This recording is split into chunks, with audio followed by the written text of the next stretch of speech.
Hey Matrix, welcome to the next video in the Maths Paper 1 playlist. Today we're covering question 8 in the November 2020 past paper. If you don't have the paper, please pause the video now. There's a link in the description below where you can download the paper as well as the memo. And once you have the question, we can continue with the video. Okay, let's get started with question 8. So question 8 is a function question again, except they want you to now implement calculus that we've learned into functions. Okay, so they've given us the following graph. They've given us the function at the top here. We can see it's a cubic function as well. There's 3 intercepts. They've given us the turning points on the function, and they've told us that it cuts at 0, 0.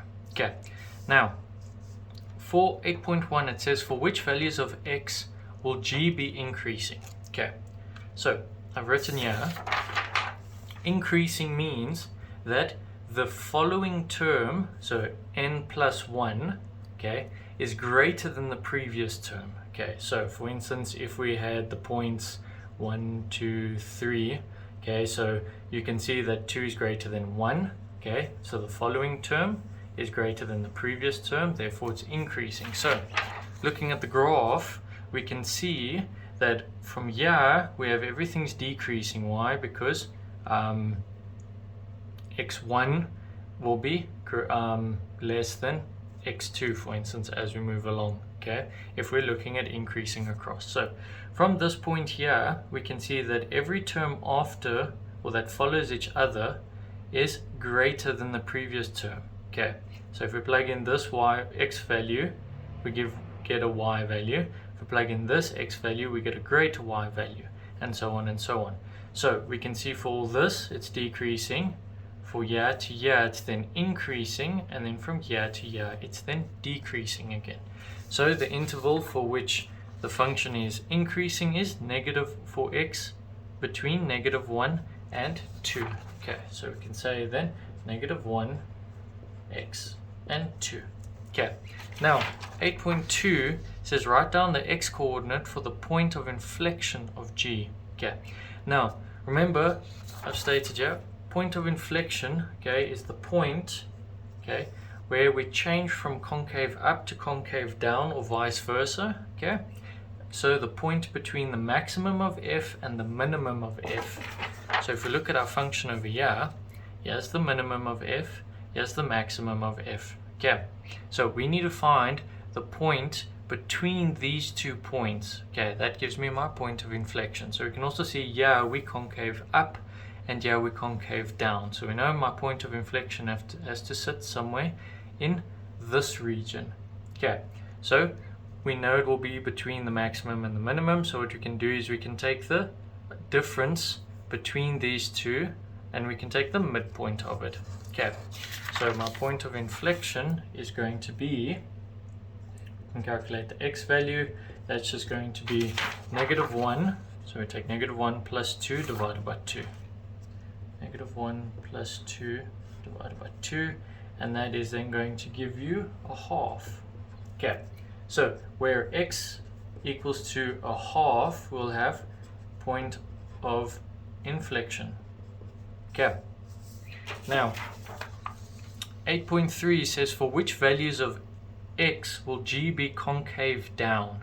Okay, so how I remember it, concave down is the same as a sad parabola, okay, and concave up is the happy parabola of our cubic function. So looking over here, we've got the happy part over here and we've got the sad part over there. Okay, now where does it change between the happy and the sad part? That's my point of inflection, which we said was here at a half. Okay, so for all values greater than a half, we can see that the function is concave down. Okay, so that will be for where x is greater than a half. Okay, now 8.4 sorry, says if g prime is given as this over here, -6x squared plus 6x plus 12, determine the equation of g. Okay, so now we've got to work backwards to find what g of x is. Okay, so let's have a look here. we have g of x, that's ax cubed plus bx squared plus cx, okay? And we can see that g prime is the derivative of that. So what I'm going to do is I'm going to take the derivative of g of x, so I can get the derivative, and then we can equate the constants in front of my x values and solve for a, b, and c. Okay, so g of x equals ax cubed plus bx squared plus cx. Okay, taking the derivative, g prime of x then becomes, okay, so we multiply the exponent by the constant in the front and minus 1. So this becomes 3ax squared plus, okay, 2 times b, so 2bx, so 2 minus 1 is then 1, okay, and then this is to the power of 1, so 1 times c just stays c, and 1 minus 1 gives me 0. Anything to the power of 0 is then 1. Okay, now I have my derivative in terms of a, b, and c. Now we can compare the coefficients that were given to me. Okay, so we can see over here 3a needs to equal to negative 6. Okay, why? Because g prime equals to g prime. Okay, so therefore a equals to 2. Okay, then we can see that 2b needs to equal to plus 6. Okay, which means that b is then going to equal to 3. Okay, and then we can see over here we have plus 12 and we have c, so therefore c must equal to 12. Okay, that's just comparing the coefficients between the x terms. Okay, therefore we can rewrite our equation. G of x is then going to equal to negative 2x cubed plus 3b, not b, b is 3x squared, okay, and then we have plus 12x. So if you're going to take the derivative of this, you'll see you'll get back to g prime over here. Okay, because 3 times negative 2 is negative 6, 2 times 3 is 6, and 1 times 12 is 12. Okay, now 8.5 says determine the equation of the tangent to g that has a maximum gradient. Write this in the form y equals mx plus c. Okay, so now what we need to do is we need to find where is my gradient maximum, or where is the steepest gradient for my function. Okay, now we can see the steepest gradient is normally at my inflection point, okay, where it changes from concave up to concave down. So I'm going to take the derivative at the point of inflection, and I want the tangent line over here at the point of inflection.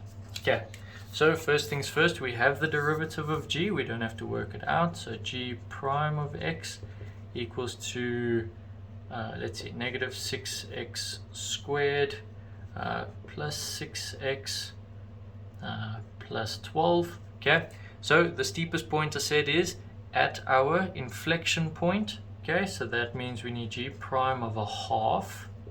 It's negative 6 a half squared plus 6 times a half plus 12. Okay, so if we work out this over here, we should get our gradient. Okay, remember m is the derivative of g, so that's why we're working out a half at g prime, because m equals to g prime. Okay, therefore our gradient m, if you calculate all of this, you should get to 27 over 2. Okay, now we need it in the form of y equals mx plus c. Okay, now we just need to find our c value. Okay, so how are we going to do that? Well, we can use the following. We have that y minus y1 is going to equal to m x minus x1. Okay, but now we need the y coordinate at the point of inflection. Do we have that? No. Okay, so what we can do is we can substitute that into our original function, which we've calculated. So we're going to say g of a half equals to negative 2 a half cubed plus 3 a a half squared plus 12 times a half. Okay, therefore my y value, or the coordinate, okay, once you've worked out the algebra here, the coordinate of inflection is a half and 13 over 2. Now we have a coordinate, therefore we can use this above equation.